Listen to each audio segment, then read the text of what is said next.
Hello everybody, my name's Iman. Welcome back to my YouTube channel. Today we're going to be covering chapter 6, which is all about thermochemistry. In this chapter, we're going to cover the following objectives. Objective 1 is titled The Nature of Energy. Here we're going to discuss energy, examining both kinetic and potential forms. Then the second objective is titled The First Law of Thermodynamics. We're going to cover what that is, and we will learn that energy is conserved. It's neither created nor destroyed, just simply transformed.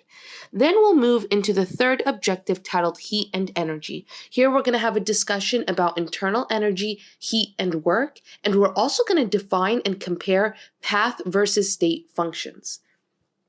The fourth objective is focused on heat capacity. We're going to define heat capacity and we're going to introduce a really important equation here. Then in the fifth objective, we're going to learn what enthalpy is and we're going to talk about calorimetry. Here we're going to discuss constant pressure calorimetry and constant volume calorimetry, as well as understanding endothermic and exothermic reactions. Then the sixth objective is about thermochemical reactions. Here we're going to learn about thermodynamic standard states and the standard enthalpy of reaction. These are two important terms that we want to learn their meaning and learn how to use them appropriately. Then the seventh objective is on Hess's law, and here we're going to learn characteristics of enthalpy changes and how we can use that to our advantage when discussing different chemical reactions and the pathways for those chemical reactions. And then last but not least, we'll discuss standard enthalpies of formation. Now, with that introduction, and now that you know what we're going to cover in this chapter, let's just go ahead and get started. We're going to get started by really just talking about thermodynamics. Thermodynamics is the study of energy, and thermochemistry is a subset of thermodynamics, and it's concerned with the amount of heat released or absorbed during chemical and physical changes. Now, in order for us to discuss thermochemistry, we need to first start discussing energy. Energy is the essence of our existence as individuals and as a society. From the food that we eat, which gives us the energy to live, work, and play, to the oil that's consumed in manufacturing and transportation systems that power our modern society. And while the concept of energy is quite familiar, energy itself is rather difficult to define precisely. And so in our lecture today, we're going to define energy as the capacity to do work or to produce heat. And we're going to retouch up on this exact definition later on as well, so that we can really dive into what work means and what heat means. Now, also one of the things that's important is the characteristic of energy, and that is that it is conserved. The law of conservation of energy states that energy can be converted from one form to another, but it is neither created nor destroyed. And so that means that energy in the universe is constant. Now, energy can be classified as either potential or kinetic energy. Potential energy is the energy due to position or composition, and there are various types of potential energy. One type is gravitational energy. This is energy stored by objects due to their position above Earth's surface. Another kind is elastic energy. Elastic potential energy is energy stored when objects are stretched or compressed. Nuclear potential energy, this is energy contained within the bonds that hold the nucleus together. And then another one, chemical energy. Chemical potential energy is energy that is stored in chemical bonds between atoms and molecules. Now, on the flip side, we have kinetic energy. Kinetic energy of an object is the energy that is due to the motion of the object. And again, here, there's also various types of kinetic energy. We have motion kinetic energy. This is the energy of an object in motion, and it's directly observable as a mechanical movement. Then we have sound energy. This is the energy carried by sound waves, which is a form of mechanical energy, but through a medium. Thermal energy, the collective energy of particles moving within a substance. And then there's electrical energy, energy carried by moving electric charges. Now, what I really want to do here is elaborate on kinetic energy just a little bit further, right? The kinetic energy of a moving object can actually be mathematically defined as 1/2 mv squared, where m is mass and v is velocity. Now, an important thing to know when discussing energy as well is the units of energy. The unit of energy is the joule. All right, a joule is defined as you see here. 1 joule is equal to 1 kilogram times meter squared over second squared. All right, that's what it is equivalent to in our SI units. Now, something else that you should be familiar with when we talk about energy is the calorie. The calorie is the amount of heat required to raise the temperature of 1 gram of water by 1 degree Celsius. And 1 calorie is equal to 4.184 joules. Now, you might also see the uppercase calorie, capital C calorie. This is the familiar nutritional term, and it's equivalent to 1,000 lowercase calories. All right, so again, we have potential and kinetic energy. We mathematically define kinetic energy as 1/2 mv squared. And then we also learned that the units for energy is joules, and that is equal to 1 kilogram times meter squared per second squared in SI units. All very important information. Now, in the same realm, in thermodynamics, it's going to be really important for us to be able to distinguish between the system and the surroundings. Now, when we talk about and discuss reactions, which we, plot twist, do a lot of here in chemistry, all right? I bet you didn't see that coming. It's really important for us to divide the universe into 2 parts, right? When we're discussing reactions, we need to define the system and we need to define the surroundings. The system is the part of the universe that we wish to focus our attention on. The surroundings, this includes everything else in the universe. And so usually in chemistry, we define the system as the reactants and products of the reaction. And most of the time we consider the surroundings to be the reaction container, the room, and anything else other than the reactants and products. And having selected an appropriate system, this allows us to move into our discussion on internal energy of the system. And that helps us transition here into our next big topic, our next objective. Now, the internal energy of the system. This represents the kinetic and potential energy of every particle in the system. That sounds crazy, right? That sounds crazy to be able to know all of that information. Even for simple systems, this would be unachievable. Even though we may not know always the internal energy, we can usually determine how much a system changes in its internal energy. And we're going to learn and call that delta E. This represents the change in the internal energy of the system.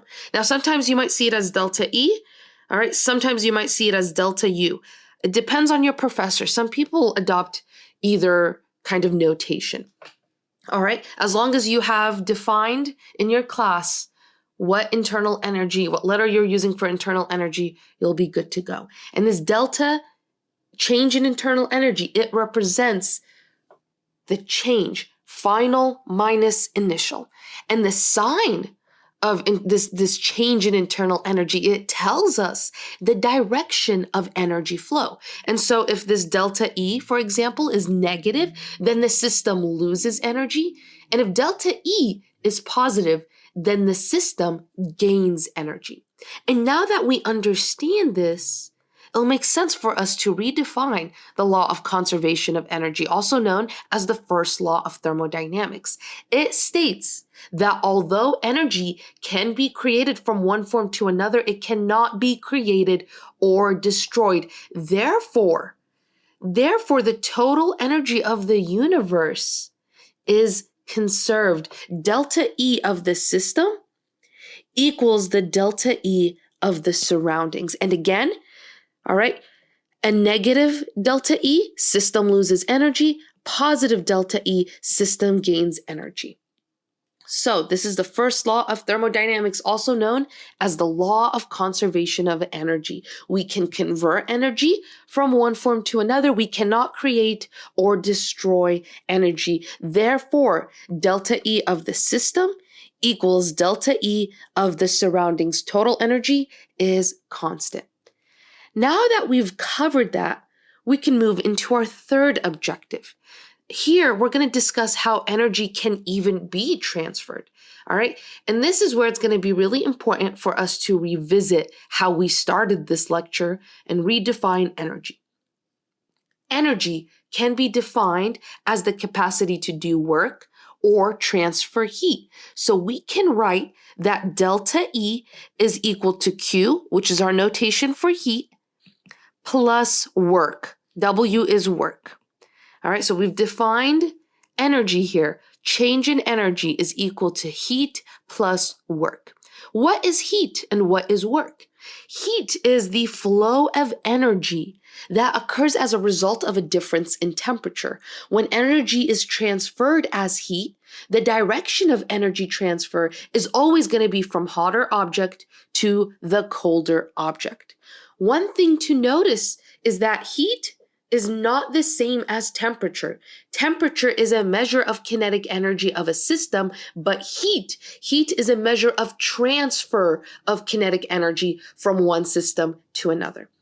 Another thing, heat is not energy. Heat is one of the two ways that energy can be transferred. This is really important to know and really important to remember, especially if you are a chemistry major, right? Because this will carry through into physical chemistry, and understanding this will make that journey a lot easier. Now, that was heat. What about work, right? The second way that energy can be transferred is work. Work is the result of a force acting through a distance. All right, let me repeat that. Work is a result of a force acting through a distance, and we can write that as so. Work is equal to force times distance. Now, how do we put these two things together and really go back and understand this original equation that change in internal energy is equal to heat plus work? Well, we can start to think about, all right, in chemical thermodynamics, our kind of language and our kind of definitions of how we're going to define heat when it interacts, when it's added to the system versus when it's removed. And same goes for work. So we're going to do that because in chemical thermodynamics, the sign of heat and work are determined from the point of view of the system. So here, what we're going to do is we're going to define heat being added to a system. We're going to define that as heat positive. All right. That means heat has a positive value. When heat is added to the system, Q is positive. When heat is removed from the system, heat is going to be negative, minus Q. So that is our notation here. All right, let me repeat that. If energy in the form of heat flows from the surroundings into the system, Q is positive. If energy in the form of heat flows out of the system into the surroundings, Q is negative.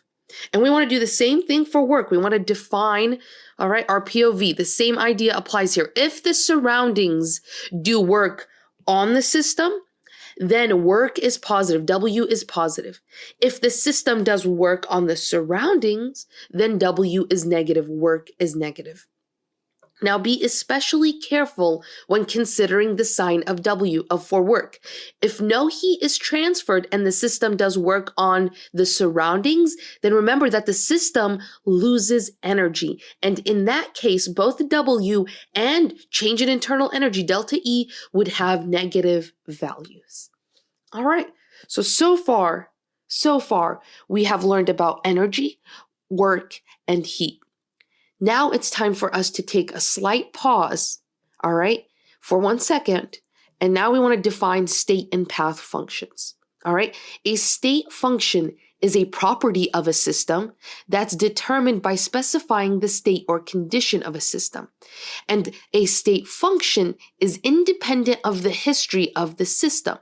All right. Examples of state functions are temperature, pressure, volume, concentration, and energy. Another one is enthalpy, but we're going to cover that in a few more objectives. I want to note that heat and work, they are not state functions because their values are very much path dependent.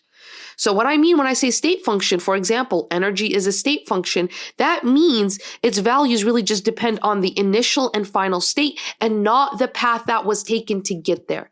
However, heat and work are not state functions, so their values are path dependent. One more time, because this is a new definition. Heat and work are involved in the process of change, and so they do not reside in the final or initial state. These two entities are known as path functions as they describe the path taken to transition from the initial to the final state. State functions, though, are independent of the history of the system, all right, like energy. So it only really matters what the initial and final values are, not necessarily how you got there. All right, so we've defined state and path functions.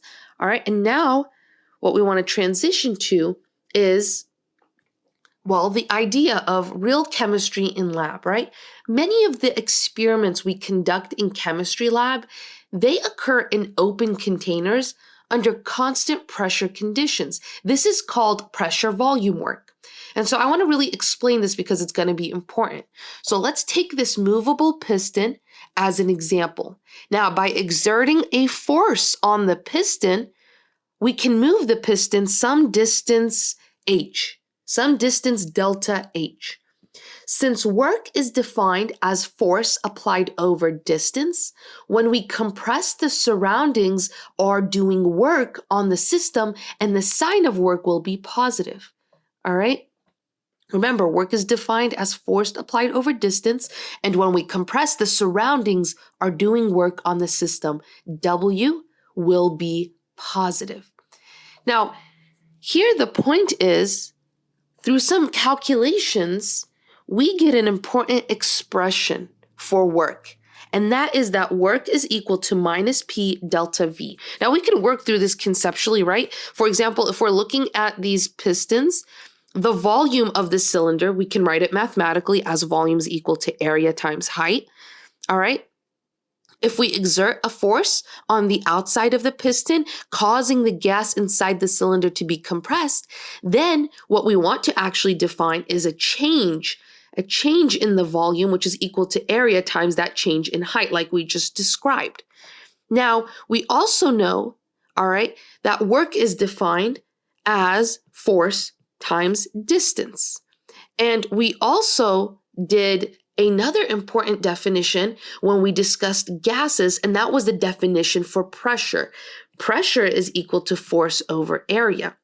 Now we can do something playful right here with these two definitions. We can write that force is equal to pressure times area. We just manipulated this to this form. All right. And if pressure times area is substituted into the equation for work, what we actually get, and I'm going to write it in a different color so we don't lose track, work is then equal to pressure times area times distance. Now, the distance that the piston moved was really just delta H, so we can rewrite that distance to a delta H. All right. And then what we can do is, remember that our figure illustrates something. Change in volume is equal to area times change in height. All right. Knowing that, we can change this part right here to delta V because we had redefined it earlier. And so now work is equal to pressure times change in volume. But where did we get this minus P delta V? Where'd the minus come from, right? There's one more thing that we do need to consider. Remember that the signs of heat and work are always determined from the point of view of the system. And so in order to get the correct sign for work, we're going to have to apply a negative sign. And the negative sign is needed because work, W, will always have a sign opposite to that of delta V. And remember that the delta sign means final minus initial. And whenever a gas is compressed, the final volume is smaller than the initial volume, and delta V is negative. Now, since work was done on the system, the sign of W in that case must be positive. All right, and so that's how we know how to make sure that we adjust for that by adding a negative sign here.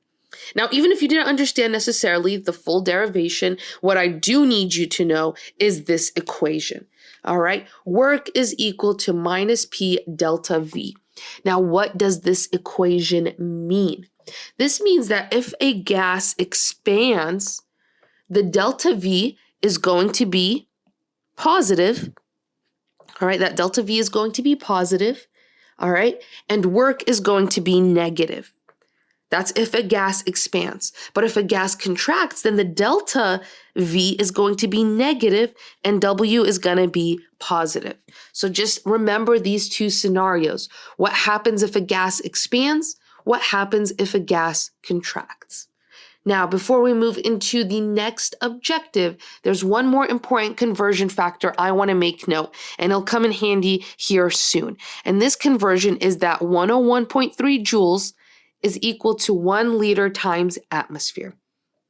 So just keep that in mind. All right, with that, we're actually going to jump into some example problems before we move into the next objective. So let's go ahead and start tackling those together. Example 1 says a system releases 64 joules of heat while performing 39 joules of work. What is the change in the internal energy of the system? So first thing we do is obviously write our equation, right? Delta E is equal to Q plus W. Now, what information are we given? It says that the system releases 64 joules of heat. Since the system releases heat, Q is going to be negative, and Q will be equal to minus 64 joules. All right, now what about work? It says while performing 39 joules of work. Whenever the system does work on the surroundings, which is what's happening here because we're saying a system releases this heat while performing this amount of work, that means work is going to be negative. So work is going to be minus 39 joules.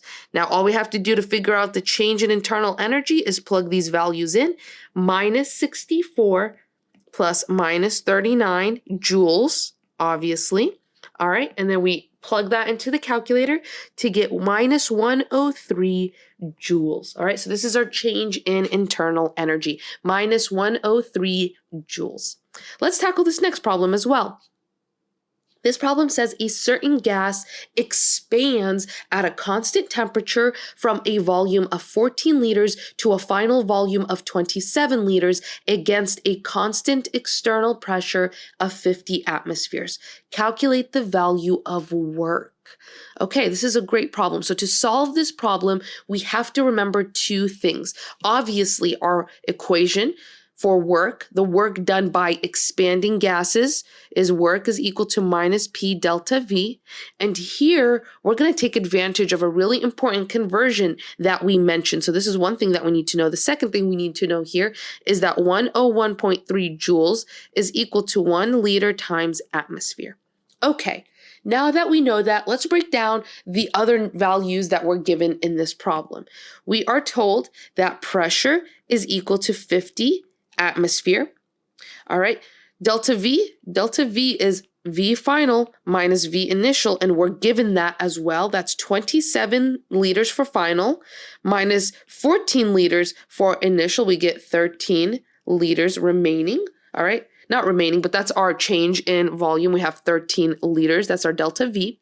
Okay, now we can plug things into the equation, making note of our conversion here. All right, and this is best for me to show you so you understand. Work is equal to minus P.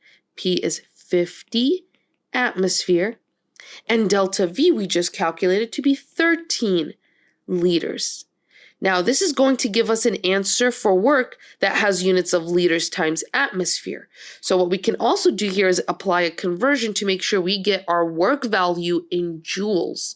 All right, so what are we going to do? We're going to use this conversion right here. 1 liter times atmosphere is equal to 101.3 joules. This way, liters and atmospheres cancel out, and we get our final answer in joules. It is going to be about 65,800 joules, or if we can write it as 65.8 kilojoules if you want.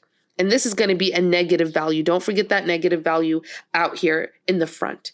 All right, so there's our answer. Calculate the value of work. Work is minus 65.8 kilojoules.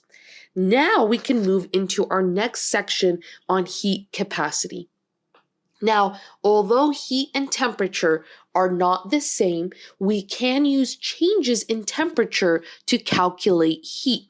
The quantity that ties those two things is heat capacity, and heat capacity is defined as the amount of heat that is required to raise the temperature of a substance by 1 degree.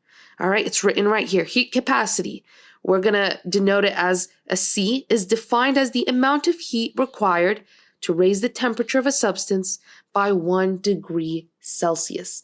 Now, we can also talk about specific heat capacity. This is the heat capacity of 1 gram of a substance. So you might actually see this more commonly, also denoted as C. This is lowercase, this is capital. This is your heat capacity, but just for 1 gram of a substance. Now, the molar heat capacity, also something else you might hear, is the amount of heat that's required to raise the temperature of 1 mole of a substance by 1 degree Celsius. All right, now if we know the heat capacity of a substance, we can actually calculate heat using this equation right here. This is called the MCAC equation, right? Q equals MC multiplied by delta T, where here M is mass, C is specific heat capacity, and delta T is change in temperature. All right, now here delta T, fun fact, it can be either in degrees of Celsius or Kelvin. It doesn't matter because it's a change in temperature. So even if you don't convert Celsius to Kelvin, that change in temperature will still be the same. Let me give you an example, actually, because this is a point of confusion sometimes. So let's say we have initial temperature of 25 degrees Celsius and final temperature of 30 degrees Celsius. What are those in Kelvin? That's 298 Kelvin and 303 Kelvin. All right, there we go. What is the difference if we were going to do delta T for degrees in Celsius? That difference here, final minus initial, 30 minus 25, you get a delta T of 5. If you do it for Kelvin, all right, same thing, 303 Kelvin minus 298 Kelvin. The difference here, delta T, is also 5. So delta T, you can do this difference with units of Celsius or Kelvin. It makes no difference. All right, because we're talking about difference in temperature. All right, this equation, super important. If you're a pre-med student and you're going to be taking the MCAT, they love to ask questions that require the use of this equation. So please commit it to memory. Now, one more important thing before we hop into a practice problem is the following. Specific heat of water, what is it? This is a value that we should commit to memory. All right, the specific heat capacity of water, all right, is 4.18 joules per gram per Kelvin or Celsius. All right, this could also be Celsius. All right, that is the specific heat of water. This is an important value to commit to memory. Okay, awesome. So now we've talked about heat capacity. We talked about the MCAT equation. I'm going to continue to call it that. And we talked about why with delta T, you can use units of Celsius or Kelvin. And we also made note of the specific heat of water. It's 4.18 joules per gram per Kelvin or 4.18 joules per gram per Celsius. Now we can go ahead and hop into a practice problem. This problem says when 30.9 kilojoules of heat is added to 750 grams of an unknown liquid, the temperature rose. The temperature rose from 25 degrees Celsius to 72.9 degrees Celsius. What is the specific heat capacity of the unknown liquid? Express your answer using the units joules per gram per Kelvin. Okay, now, what information do we have? We have a lot of really important information. We're given heat. We're given Q right here, 30.9 kilojoules. We're going to write that down. 30.9 kilojoules, also known 30,900 joules if we're writing it expanded, which we want, because remember, we want our answer in units of joules per gram per Kelvin, so we probably want to use Q in units of joules. Now, something else we're told is the initial and final temperature, all right? Initial and final temperature is 72.9 degrees Celsius for final, 25 degrees Celsius for initial. So we're going to go ahead. Delta T is just 72.9 degrees Celsius minus 25 degrees Celsius. We can convert this to Kelvin or we can keep it in Celsius. Whatever value we get here can have either units of Kelvin or Celsius. So all is well here. Okay, we're given that information. We're also given the mass. All right, we're given the mass 750.0 grams. What are we trying to figure out? Specific heat capacity. That's little c. We don't know what that is. But look at the variables we're given. All right, we're given 3 out of the 4 variables that we see in our MCAT equation, and we're asked to figure out the 4th. So can you guess which equation we're going to use? It's going to be the MCAT equation. But we're going to have to rearrange a few things because we're not solving for heat. We're given heat. We're solving for C, specific heat. So if we actually move things around, you'll get the equation that C is equal to Q over M delta T. We can go ahead and just plug those values in. 30,900 joules over 750 grams, all right, multiplied by delta T, which is 72.9 minus 25. All right, if we plug this into a calculator, we're going to get our answer, 0.860 joules per gram per Kelvin, or it's also equivalent in units of joules per gram per Celsius. All right, so that's our answer. We did it. We used our MCAT equation to tackle this problem. Now, what we want to do is ask, well, how do we go about measuring energy changes? All right, and this helps us move into a discussion on calorimetry. Calorimetry is the technique we use for measuring the heat involved in a chemical or physical change. An instrument used for measuring the energy transferred as heat is called a calorimeter. There are 2 common types of calorimeters, constant volume calorimeters and constant pressure calorimeters. We're going to first talk about constant volume calorimetry. This is often done using a device known as a bomb calorimeter. So this constant volume container, it's built in a way where it can withstand high pressure without exploding, hence why it's called a bomb calorimeter. Now, at its core, calorimetry really revolves around the principles of heat transfer. When a substance undergoes a chemical reaction or a physical change within a calorimeter, heat is either absorbed or released, and the measurement of this heat change provides insights into various thermodynamic properties of the substance. So here, in constant volume conditions, we know that volume obviously is not going to change, which means that delta V is equal to 0. Now, this implies that no work is done because we know our expression for work. Work is equal to minus P delta V, and if it's under constant volume, delta V is equal to 0, so work is equal to 0.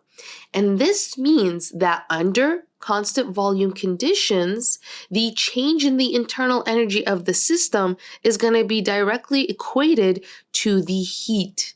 All right, delta E is just going to be equal to heat under constant volume conditions. So when a reaction occurs in a bomb calorimeter, the energy released or absorbed is entirely due to the heat changes since no pressure volume work is done.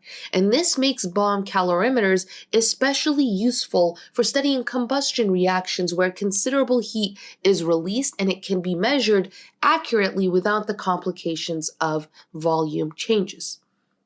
Now, the next thing we want to talk about is then constant pressure calorimetry.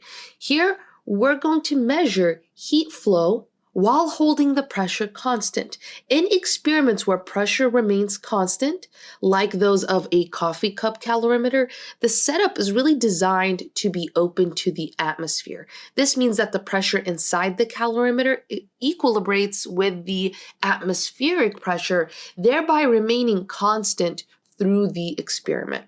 Now, under constant pressure conditions, the energy changes in the system can be expressed in the following way. We can write that delta E is equal to heat changes under constant pressure conditions. That's what these subscripts mean. So for volume, we put QV to indicate that we're under constant volume conditions. Here we're under constant pressure conditions, so we add a little P subscript here just to indicate that we're discussing heat added or removed at constant pressure minus P delta V. So we've replaced plus W with what it is equivalent to, minus P delta V. Now, here we can we can shift things around and actually solve for QP, the heat added or removed at constant pressure. And if we were to arrange things, we would get this expression right here that I'm actually going to highlight in red. This is a really important expression.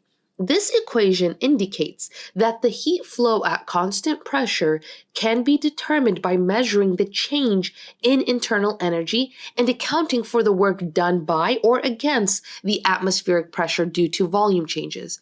Now, measuring the work can be difficult, and we can get away with it by introducing a new thermodynamic property called enthalpy. Enthalpy is represented by the letter H, and it is a state function, and we can write H as being equal to E plus PV, or delta H being equal to delta change in E plus P delta V. This is enthalpy, all right? Enthalpy. Now, the definition of enthalpy matches the definition of QP. And so what we can write now is that delta H equals QP. This is under constant pressure conditions, all right? Under constant pressure conditions, the change in enthalpy equals the energy flow as heat. And so enthalpy simplifies the calculation of heat changes under constant pressure because it inherently accounts for any work done due to volume changes. And so by definition, at constant pressure, the change in enthalpy directly corresponds to the heat added or removed from the system. All right, and this relationship is really important for us to know. Now, here, we want to expand on enthalpy, right? Enthalpy allows us to describe the energy of the system without having to measure work. But delta H, what if it's positive? What if it's negative? What do these values mean? All right, what does a negative enthalpy mean? What does a positive enthalpy mean? So, if a process releases heat, all right, then the sign of delta H is negative, and the reaction is said to be exothermic. In exothermic reactions, energy is released into the surroundings. In contrast, if heat is absorbed, then delta H is positive, and what we're talking about is an endothermic reaction. In endothermic reaction, energy is absorbed. Now, in the context of chemical reactions, we can begin to visualize this using something called an energy diagram. Energy diagrams serve as powerful tools to illustrate the energy transformations that occur from moving from reactants to products. They provide a graphical representation of the energy changes during a chemical reaction, and they kind of give us a picture of the energy landscape as we move from reactants to products. So, let's explore how these energy changes are represented and interpreted in energy diagrams for both endothermic and exothermic reactions. And really, to visualize endothermic and exothermic reactions on energy diagrams, we're going to look at relative energies of reactants and products. So that might be a lot of information, but we can simplify it by starting to look at real energy diagrams. This is the energy diagram for an exothermic reaction. In an energy diagram for an exothermic reaction, the reactants start at a higher energy level compared to the products. As the reaction proceeds, it essentially moves downhill energetically. All right, moves downhill energetically, reflecting the release of energy into the surroundings. Now, this difference in energy between reactants and products corresponds to the heat released. Now, if we look at endothermic reactions, okay?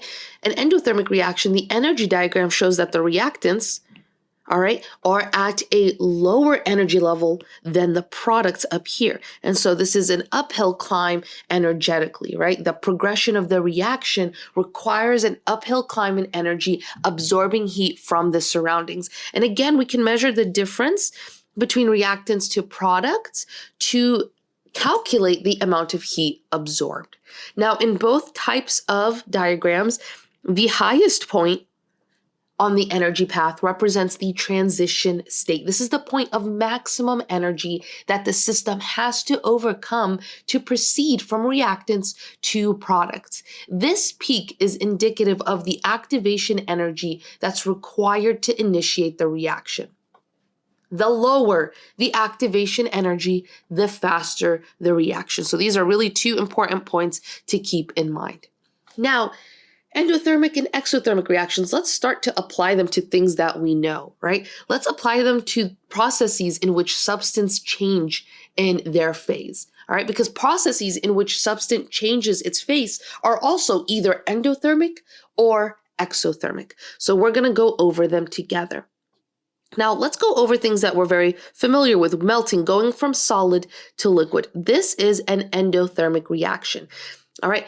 This transition from solid to liquid, it's endothermic because energy must be absorbed from the surroundings to break the organized structure of a solid into the less organized structure of a liquid. Freezing, on the other hand, this is exothermic, the opposite of melting. All right, it's exothermic because energy is released when a liquid forms a structured solid, lending and leading to a release of heat. All right, so melting is endothermic, freezing is exothermic. Now we can dive into other ones as well. So going from solid to gas, that's sublimation, this is endothermic. From gas to solid, this is deposition, this is exothermic. What about liquid to gas, evaporation? That is endothermic, but condensation, which is gas to liquid, that is exothermic. Now, why are some phase changes endothermic and others exothermic? The answer really lies in the energy changes that are involved in breaking and forming bonds.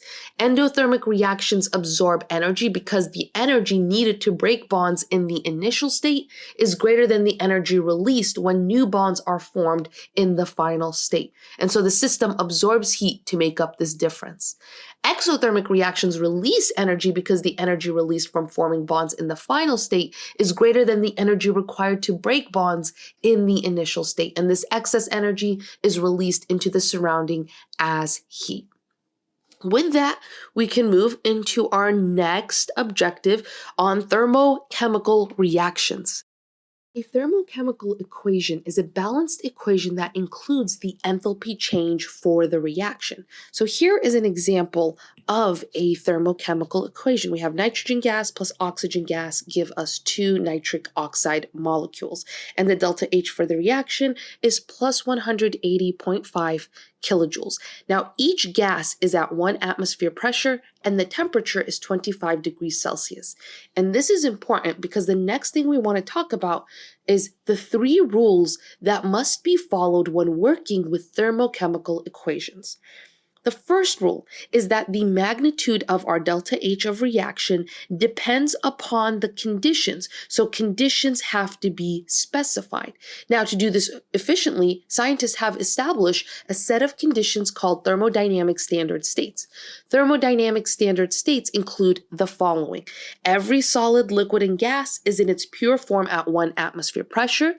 Every solute in a solution has a concentration of 1 molar, and the temperature is 25 degrees Celsius, 298 Kelvin, unless otherwise specified. Now, the standard enthalpy of reaction, this is written as delta H with a little degree reaction. This is the standard enthalpy of reaction, and it is defined as the enthalpy change that occurs when all of the reactants and products are in their standard states. Think of that degree sign right here, this degree sign, as a shorthand for specifying that the reaction occurs under standard conditions.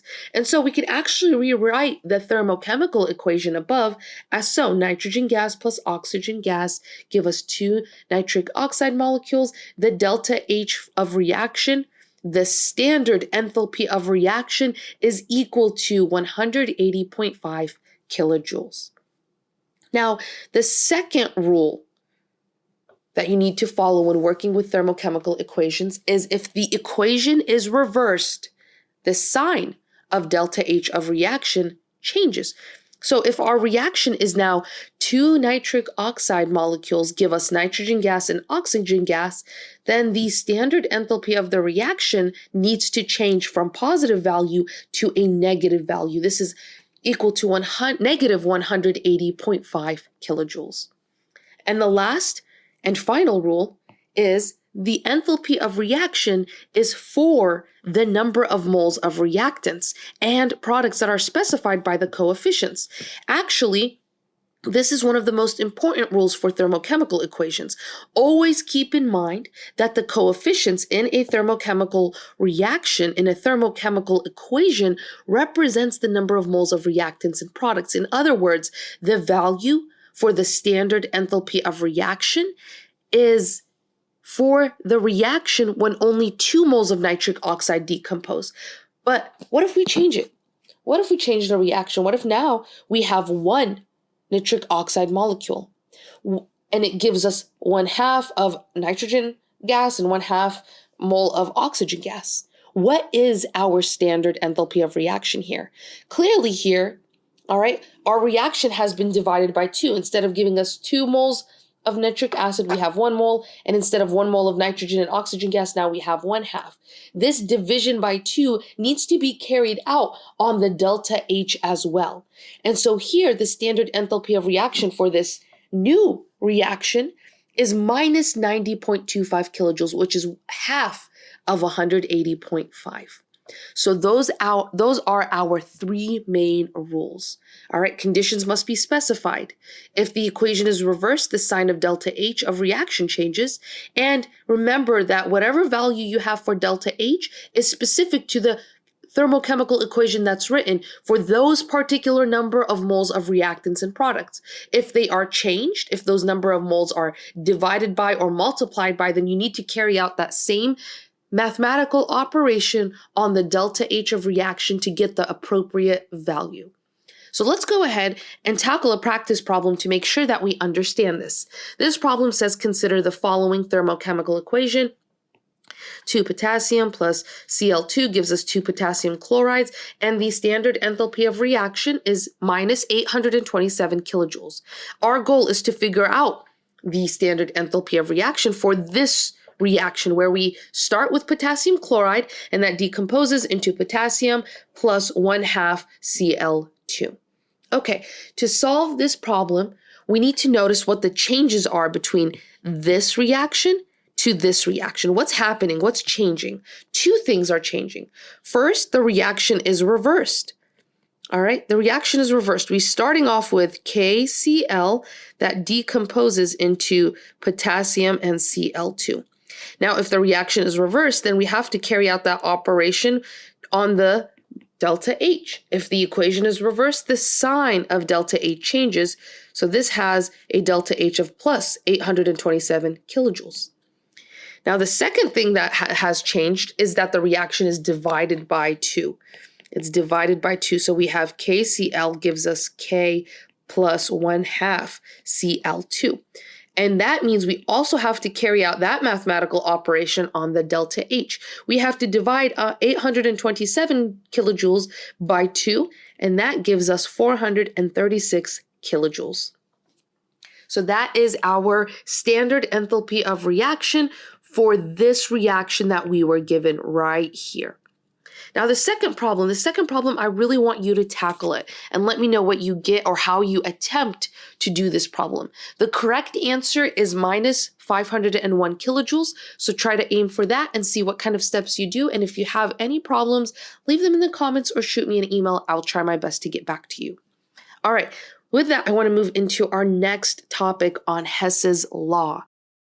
Now, so far in our conversation, we've said that delta H, enthalpy, is a state function.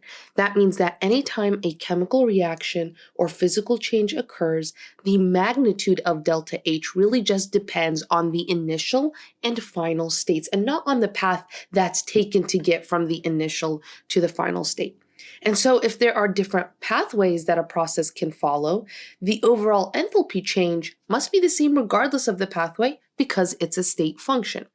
One way to state this is with Hess's law, which says that the total enthalpy change for a process is the same regardless of whether it occurs in one step or in many steps. So for example, let's consider the formation of lead 4 oxide. All right, we have lead plus oxygen gas gives us lead 4 oxide. If lead reacts with sufficient oxygen, this reaction would occur directly in one step. And we have our delta H of reaction here as minus 277.4 kilojoules. Now, the same overall reaction could also be carried out in 2 steps by following a different pathway. All right, so what could happen is that lead might react with oxygen gas to give us lead 2 oxide, and then lead 2 oxide can then react with more oxygen gas and give us lead 4 oxide. It happens in 2 steps, and here's the delta H for each reaction. This first one has a delta H of minus 217.3 kilojoules, and the second step to get us to our final product has a delta H of minus 60.1 kilojoules.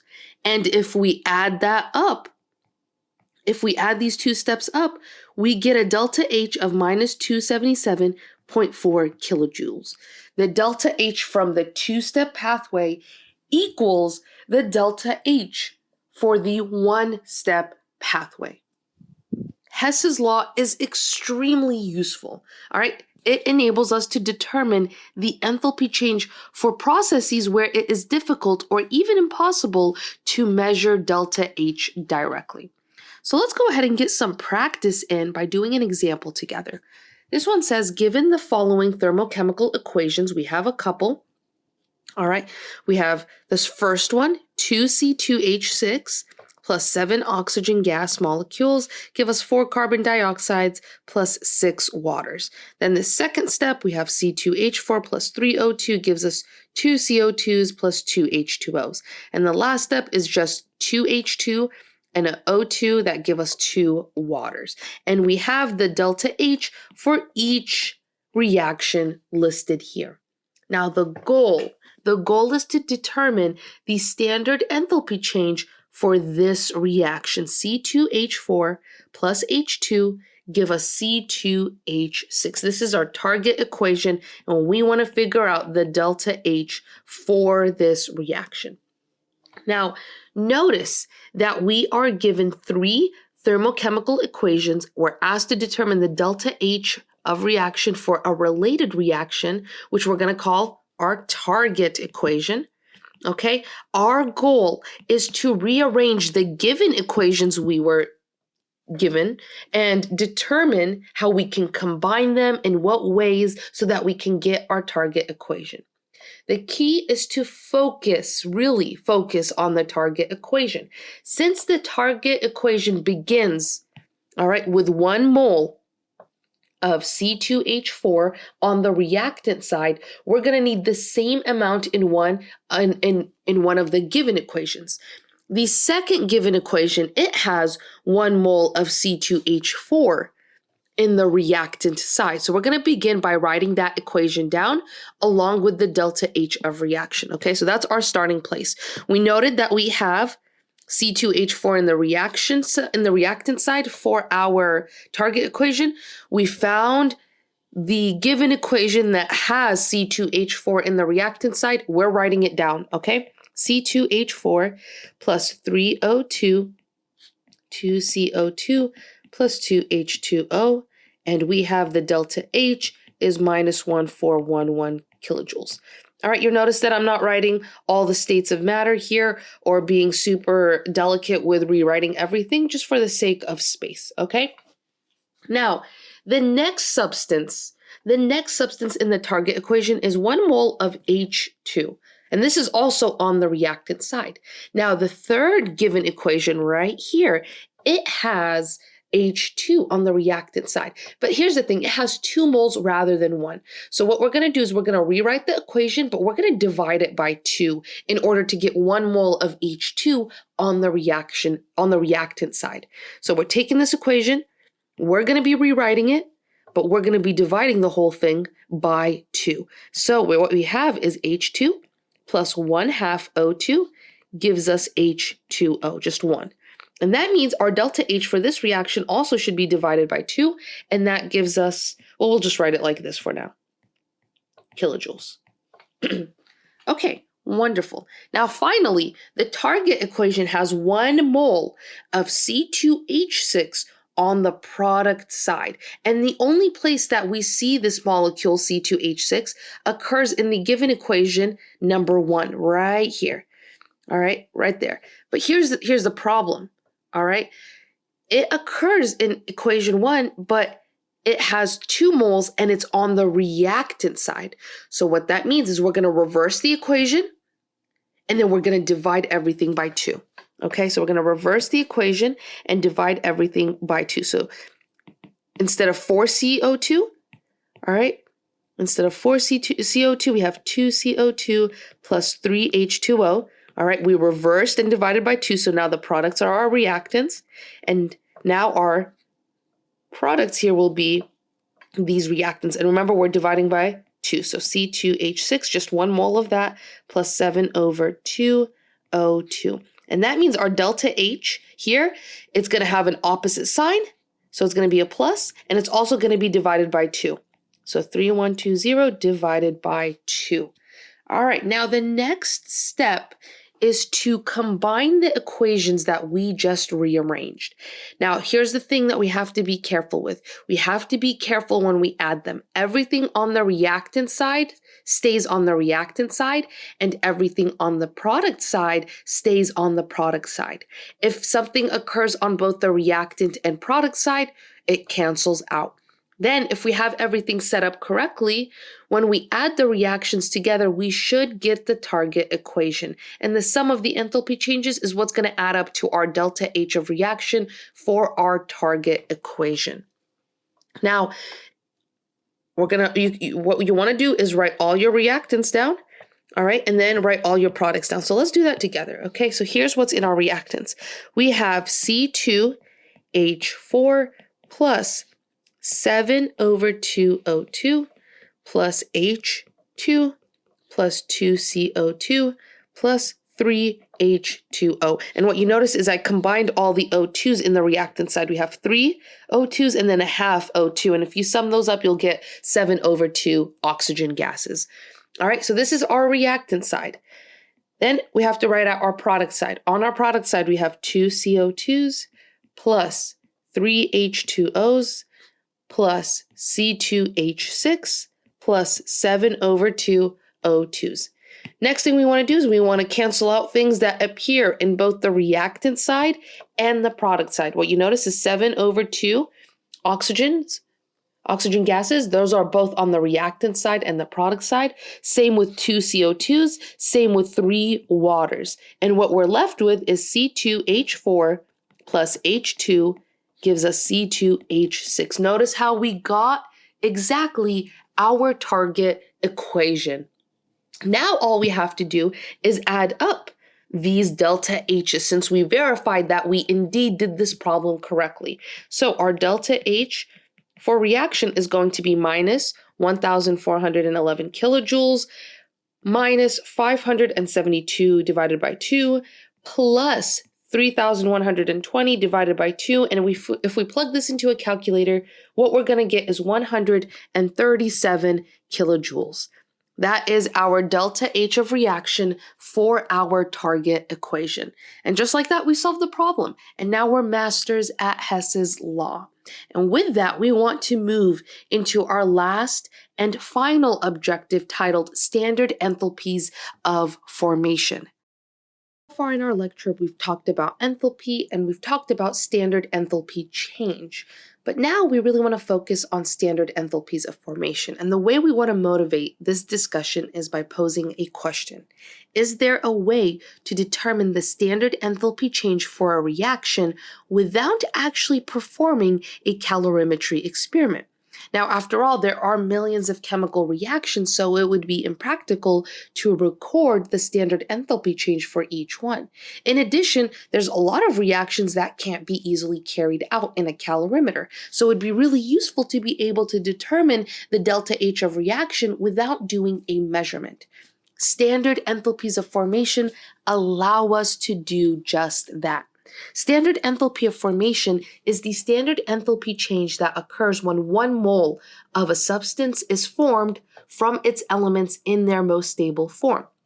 So this is something that's really important for us to begin to visualize. So for example, let's say we're trying to write a reaction where the product is carbon dioxide, where we form carbon dioxide. How can we write this to make it useful? So the way that we can write this is from its elements, right? We can write carbon in graphite form reacts with oxygen gas, and what forms is 1 mole of carbon dioxide. And the delta H of reaction is minus 393.5 kilojoules.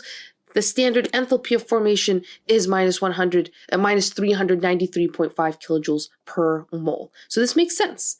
But there are several ideas that are related to standard enthalpies of formation that's really important for us to understand to make use of this. So we're going to talk about 5 important points, and it might be hard to fully understand what each point is, but when we jump into a practice problem right after, it's all going to make sense. So what I'm going to say is, please hold on, listen to what has to be said, and hopefully when we do our practice problem, these 5 points really connect and make sense.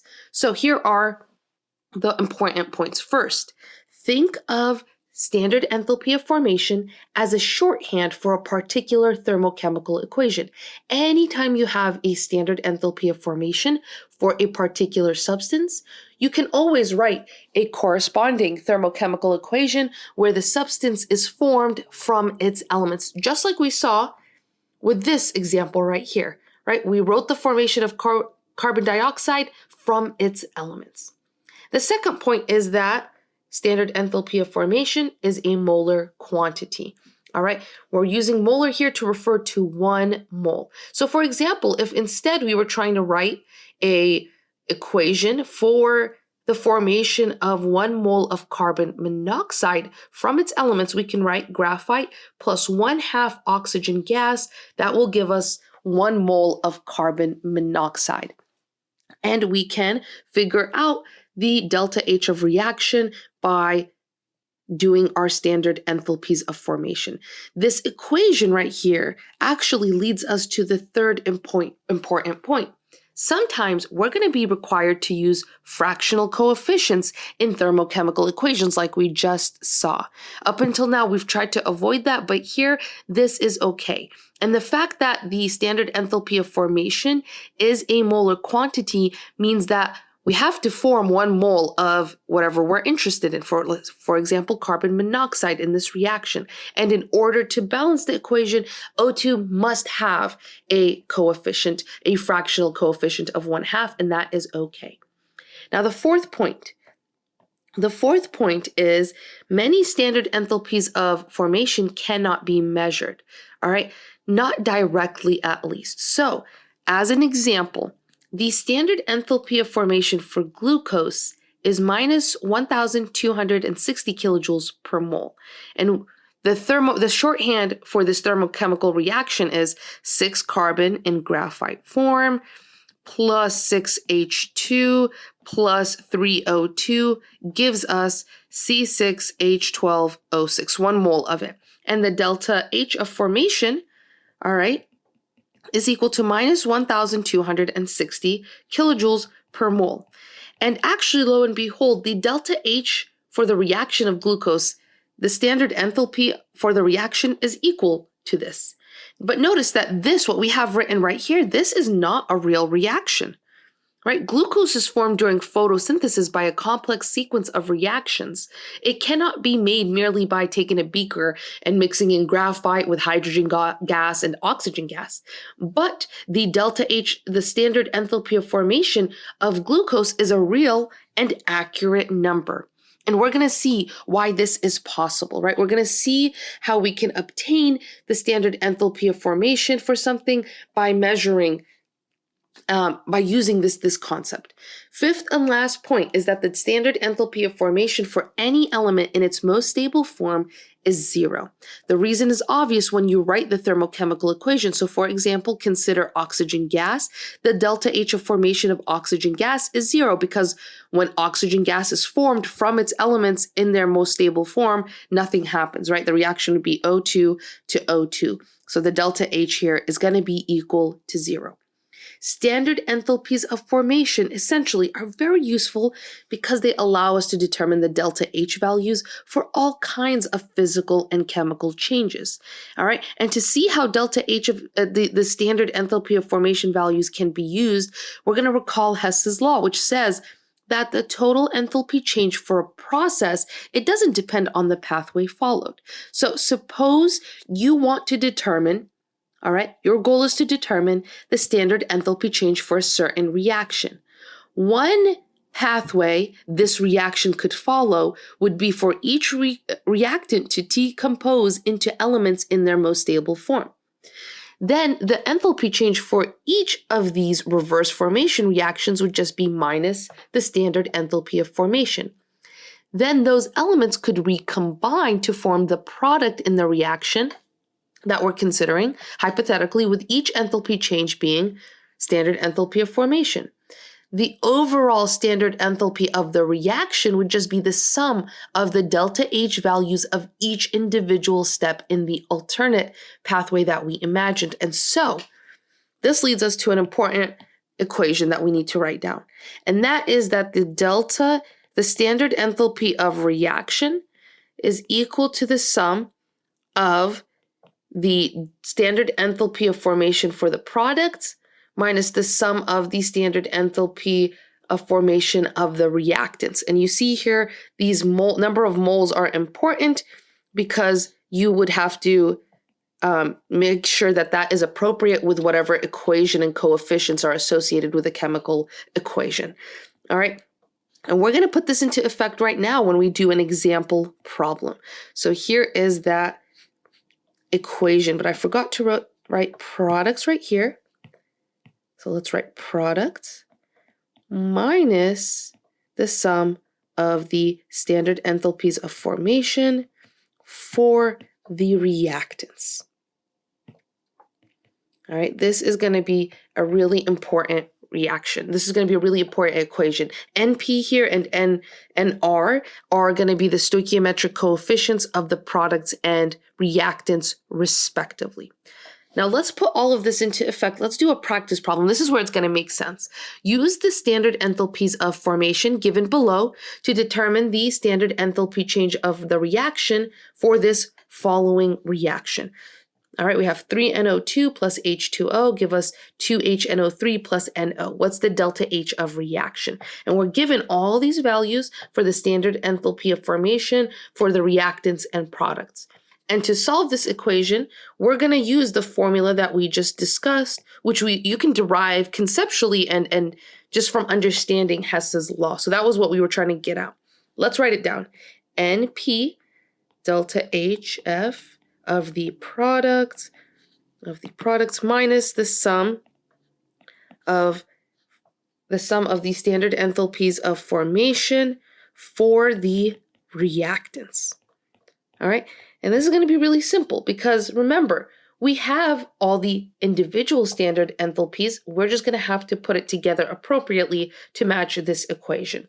Remember, products minus reactants. You should add the standard enthalpy of formation of every product and then subtract the standard enthalpy of formation of every reactant, remembering to multiply each by the appropriate coefficient. Remember that the negative sign in front of the second summation symbol, all right, is distributed to each item that is potentially in the reactants. okay? Thus, the sum of the products minus the reactants can be thought of like this. How many products do we have? 2. So A plus B minus how many reactants do we have? 2. C plus D. So this is what we're mathematically doing. A plus B minus C minus D. This negative sign gets distributed. All right, that's what this equation is saying.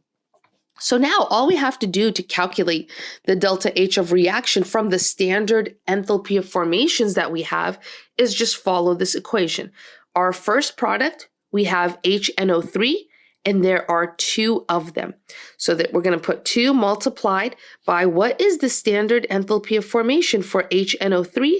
It is minus 207 kilojoules per mole.